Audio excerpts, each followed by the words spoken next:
વલસાડના ઉમરગામના સંજાણામાં એસઆઈઆરની કામગીરીને લઈને વિવાદ સર્જાયો। એક જ સમુદાયના 400થી વધુ મતદારોના નામ મતદાર યાદીમાંથી દૂર કરાતા વિવાદ સર્જાયો છે। 2002ની યાદીમાં પણ નામ હોવા છતાં યાદીમાંથી નામ કમી થયાનો આરોપ લગાવવામાં આવ્યો। વલસાડ કલેક્ટર કચેરીમાં આવેદનપત્ર આપી રજૂઆત કરી।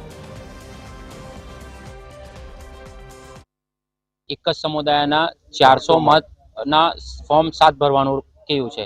એ જાણ થતાં અમે તાત્કાલિક મામલેદાર કચેરીએ આવેદન આપ્યું કે જે 400 મત કાઢવા માટેનું જે ફોર્મ 7 ભરવા કેવું છે તો એના ફરિયાદીના માટે અમે જાણ મેળવી કે કોણ છે ફરિયાદી। એ અમે જાણ મેળવતા અમને એવી ખબર પડી કે આ તદ્દન ફરિયાદી બધા ખોટા છે ને જે ફરિયાદીઓના નામ છે એવા કોઈ વ્યક્તિ જ નથી। જે ફરિયાદીઓએ યુઈટી નંબર એ લોકોનો રજૂ કરેલો છે એવા કોઈ યુઈટી નંબર પર મતદાન નથી।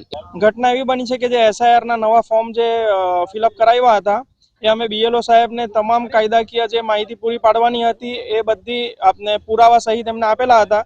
એમાંથી લગભગ 300 થી 400 માણસોના નામ કમી કરવા માટે વાંધા અરજી નાખેલી છે અને વાંધો ઉઠાવનાર વ્યક્તિનું કોઈ અસ્તિત્વ જ નથી। એ વ્યક્તિ જ ખોટો છે।